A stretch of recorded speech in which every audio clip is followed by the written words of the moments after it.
پہلا مہر بابا آدم سے چلا آ رہا ہے. سبحان اللہ. آج تو مہر کا یہ عالم ہے کہ کہیں گے 786 باندھ لیجیے. ہاں 1200 روپیہ باندھ لیجیے. پردھان جی کتنا باندھے؟ ارے چلو بھائی 1-2 ہزار باندھ لو. نہیں، مہر یہ نہیں ہے، مہر اس کا نام نہیں ہے. پہلے میں تقریر پوری کر لیتا ہوں تب میں بتاتا ہوں آپ کو. آدم علیہ السلام سے کہا گیا مہر ادا کرنی ہے، تو کہا مولا میرے پاس تو کچھ ہے ہی نہیں، میرے پاس تو میں تو ابھی پیدا ہوا انسان بنا ہوں. مولا تو نے بنایا ہے، یہ مہر کیا ہے؟ اللہ چاہتا تو جنتی پیسے عطا فرما دیتا، اللہ چاہتا تو جنت کے سکے عطا فرما دیتا، مگر اللہ نے فرمایا آدم مہر یہ ہے کہ تو اور تیری بیوی حوا میرے حبیب پہ 10 مرتبہ درود شریف پڑھ لی. سبحان اللہ سبحان اللہ. اللہ اکبر کبیرہ. 10 مرتبہ درود شریف پڑھ لے، یہی تیرا مہر ہو جائے گا. معلوم ہوا کہ یہ میلاد اور درود ہم نہیں کر رہے ہیں، سب سے پہلے آدم نے اللہ نے اپنے آدم سے کروایا ہے. اب قیامت تک جو سنی ہوگا وہ شادی کے موقع پہ میلاد بھی کرائے گا، درود پاک بھی پڑھائے گا. سبحان اللہ سبحان اللہ. اللہ اکبر کبیرہ. یہ مہر کتنی ہونی چاہیے؟ آپ مہر کی بات کر رہے ہو. سبحان اللہ. بڑا پیارا واقعہ ہے، حدیث پاک کی تفسیر یاد آئی. ٹھنڈے دل سے بیٹھیے گا. آج بیٹا شادی ہو جائے گی، کل کو کیا ہوتا ہے، مگر اے لخت جگر، اے نور نظر، اللہ اکبر کبیرہ، بھولنا مت. چاہے تو کتنی بلندی پہ پہنچ جا، مگر پلٹ کے آنا وہیں کہ تو کس کے گوشت سے پیدا ہوا ہے، تمہیں کس باپ نے پالا پیدا کیا ہے، تمہیں کتنی مشقت سے تیرے باپ نے پڑھایا ہے، دکھایا ہے. اللہ کرے تو حقوق زوج میں اپنی بیوی کے حق میں 1 نمبر پہ رہو، مگر سنو ہزاروں حق ایک طرف ہے، ماں کا قدم ایک طرف ہے. مسلمانوں ہزاروں حقوق ایک طرف ہے، باپ کا دروازہ ایک طرف ہے. واللہ العظیم اپنی بیوی کا ہزاروں حق ادا کرتے رہو اور ماں کا حق ادا نہ کرو. سینکڑوں پیر جمع کر لو، سینکڑوں ملا مولوی جمع کر لو، سینکڑوں عالم حافظ کو جمع کر لو، سب کو کھلاؤ پلاؤ، کوئی فائدہ نہ دے گا. اور اگر ماں راضی ہے تو عالم راضی رہے نہ رہے، پیر راضی رہے نہ رہے، مولوی راضی رہے نہ رہے، ملا راضی رہے نہ رہے، کوئی راضی نہ رہے، اگر تیری ماں راضی ہے تو تیرا خدا راضی ہو جائے گا، تیرا باپ راضی ہے تو تیرا مصطفیٰ راضی ہو جائے گا. آج لمحات زیادہ گزرے ہیں مسلمانوں کے. آج مسلمان بہت پریشان ہے. مسلمان شادی کیا بڑے ارمان سے، کتنا ارمان ہے، دن رات ایک کر دیا ہے جناب ادریس صاحب نے، اور سب کے ماں باپ ایسا کرتے ہیں. یا اللہ میرے لخت جگر کی شادی میں کہیں کمی نہ ہو جائے، خوب شاندار ہو، بہترین ہو، مگر یاد رکھنا سب سے اچھی شادی علی کی فاطمہ سے ہوئی ہے. سب سے اچھی شادی علی کی فاطمہ سے ہوئی ہے. آج تو اتنا شاندار انتظام، یہ قمقمہ جلانا، اور سے سننا میری ماں اور بہن اور میرے بھائیوں، اور اس لڑکے جس کی شادی ہو رہی ہے. مسلمانوں میں 82% معاملے ایسے ہیں شادی ہونے کے بعد ماں باپ کا خیال نہیں ہوتا ہے. کہا جاتا ہے کہ ماں باپ سب سے چھوٹے بچے کے ساتھ رہیں گے، سب سے چھوٹا بچہ چاہے غریب ہو آپ آرام سے رہیں گے، اور ماں باپ جس نے بڑی محبت. ایک حدیث پاک یاد آئی، سناؤں؟ سبحان اللہ. بڑی پیاری حدیث، سننا، بھاگنا مت. تھوڑا ٹائم لگ جائے گا تو بھاگیے گا نہیں، پھر کبھی موقع ملے مجھے نہ ملے. تو میرے شاگرد کی بات تھی. ایک آدمی آقا کریم کی بارگاہ میں آیا روتا ہوا، نوجوان، آپ کی طرح نوجوان. سبحان اللہ. یا رسول اللہ ہمارے بچے ہیں، بیوی ہے، اور ہمارے والد کہہ رہے ہیں کہ تو گھر سے نکل جا. آج کل لوگ پردھان کے پاس جاتے ہیں، آج کل لوگ تھانہ پولیس جاتے ہیں.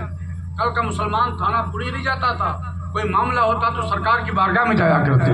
اللہ اکبر. یا رسول اللہ صلی اللہ علیہ وسلم میرے باپ کوئی غلطی میری نہیں ہے، اور کہتے میرے گھر سے نکل جا، نکل جا میرے گھر سے.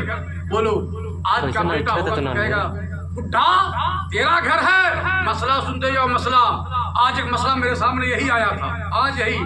آپ بیٹا کہتا باپ سے تیرا ہی گھر ہے، میرا گھر ہے.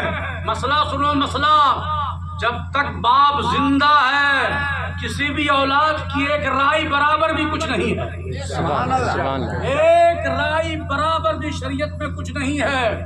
باپ چاہے تو پوری دولت اپنے بچے کو دے دے، مگر مالک جب تک باپ زندہ ہے بیٹا ہو نہیں سکتا ہے، 1 انچ کا مالک نہیں ہو سکتا ہے۔ میں قرآن و حدیث بول رہا ہوں، شریعت کا حکم بول رہا ہوں۔ آج بیٹا کہتا بانٹ دو میرا، کبھی نہیں بٹوا سکتے ہو، کبھی نہیں بٹوا سکتے ہو۔ بٹوارا تب ہوگا جب باپ کی آنکھ بند ہو جائے گی، جب ماں کی آنکھ بند ہو جائے گی تب تیرا حق ہوگا۔ جب تک باپ زندہ ہے، چاہے لگڑا ہو، لولا ہو، اندھا ہو، ذرہ ذرہ کا مالک آپ ہوتا ہے۔ سبحان اللہ سبحان اللہ۔ بچے مسلمانوں مسئلہ آج کہتے ہو بٹوارا کر دو، کوئی حق نہیں بٹوارے کا ہے۔ آج میں نے فتویٰ لکھا تو میرے قلم کو دیکھ کر کے وہ فتویٰ لینے والا خود ہی عالم تھا، وہ رو دیا فتویٰ دیکھ کر کے۔ اس نے کہا کہ یہ حکم ہے؟ ہاں یہ حکم ہے باپ۔ میں نے حدیث پاک لکھا، وہ حدیث سنا رہا ہوا۔ سبحان اللہ۔ حضور کی بارگاہ میں سکتا یا رسول اللہ میرے باپ نکالنا ہے، نکل جاؤ نکل جاؤ۔ فرمایا نکل جاؤ؟ کیوں نکالنا ہے؟ ماں باپ پاگل ہیں؟ کیوں نکالنا ہے؟ بیوقوف ہے جس نے تمہیں پرورش کی، پالا، 9 مہینہ پیٹ میں رکھا، جس ماں نے نکال رہے ہیں؟ ہاں یا رسول اللہ نکال رہے ہیں۔ حضور نے فرمایا اے صحابی جا اس کے باپ کو بلا کر لاؤ۔ آہا سبحان اللہ سبحان اللہ۔ شادی کے بعد بدلنا مت، میری حدیث پاک کو سن لینا۔ سبحان اللہ۔ آقا کریم صلی اللہ علیہ وسلم کے پاس جب وہ بڈھا آیا باپ تو تب تک جبریل امین آ گئے۔ حضور سے کہا یا رسول اللہ یہ جو بڈھا آ رہا ہے نا کچھ شعر یاد کر کے آ رہا ہے، اپنے دل میں کچھ ذہن میں کچھ شعر لکھ کر آ رہا ہے، آپ ضرور سنیے گا وہ شعر۔ جیسے ہی بڈھا اللہ کی بارگاہ رسول کی بارگاہ میں آیا، سلام کلام کیا، حضور نے فرمایا کہ بڑے میاں فیصلہ بعد میں ہوگا، جو شعر تم نے یاد کیا وہ سناؤ۔ اب وہ کہتا یا رسول اللہ ابھی تو میں نے اپنے کان کو نہیں سنایا، حضور میں نے کسی کو نہیں سنایا ہے اور آپ کی بارگاہ میں بھی نہیں آیا ہوں میں، یقیناً آپ اللہ کے غیبداں نبی ہیں۔ سبحان اللہ۔ اب جو شعر لکھ کر آیا تھا صحابی نے، پیاری حدیث پاک سنو، شعر کا مطلب کیا تھا؟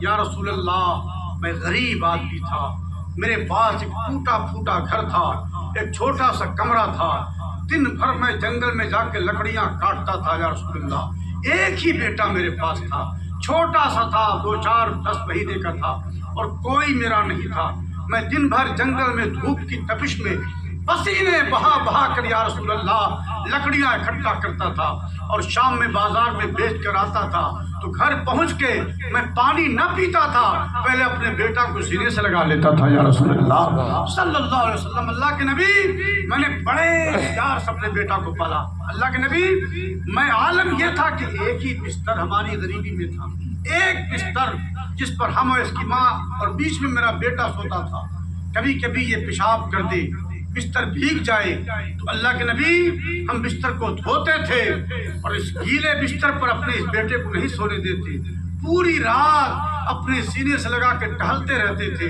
بیٹا سوتا رہتا تھا، میں اپنے گھر میں ٹہلتا رہتا تھا۔ اللہ اکبر کبیرہ۔ یہ اللہ کے نبی صلی اللہ علیہ وسلم ہم ہمیشہ سوچتے کہ جب تک میرا لال نہ کھا لے اس وقت تک میں ایک لقمہ روٹی نہیں کھاتا تھا۔ اللہ کے نبی میرے آقا صلی اللہ علیہ وسلم آج جب بیوی آ گئی، جب پیسہ آ گیا، کہ اللہ کے نبی تب یہ ہم پر آنکھ دکھا رہا ہے۔ اللہ اللہ جملہ سنیے سبحان اللہ، کہا آنکھ دکھا رہا ہے، کیا فرمان مصطفیٰ ہے۔ سبحان اللہ۔ پوری دنیا کی عدالت ایک طرف ہے، آمنہ کے لال کی عدالت ایک طرف ہے، پوری دنیا کا انصاف ایک طرف ہے، آمنہ کے لال کا انصاف ایک طرف ہے۔ میرے آقا نے فرمایا یہ بات ہے، آپ نے توجہ دی، اس آدمی کی طرف کہا یا فلاں انک و ولدک و مالک و بیتک لوالدک۔ اللہ کے نبی فرماتے ہیں اے انسان تو بھی، تیری اولاد بھی، تیرا مال بھی، تیرا گھر بھی، سب تیرے ماں باپ کا، سب تیرے ماں باپ کا ہے، سب تیرے ماں باپ کا ہے۔ اگر ماں باپ نہیں تو کچھ نہیں ہے۔ سبحان اللہ۔ قدموں پہ گر گیا اپنے باپ کے، کہا مجھے معاف کر دیجئے، جو مصطفیٰ بولتے ہیں زبان مصطفیٰ کی ہوتی ہے، بولنا پروردگار کا ہوتا ہے، کہا معاف کر دیجئے۔ یہ حکمت ہے مسلمانوں۔ آج مسلمان تک اسلام کا جھنڈا بہت لگنے لگا ہے، جھنڈا بہت پھیرنے لگا ہے، بہت پھیرنے لگا جھنڈا، مگر آج بھائی بھائی میں جھگڑا ہوتا ہے،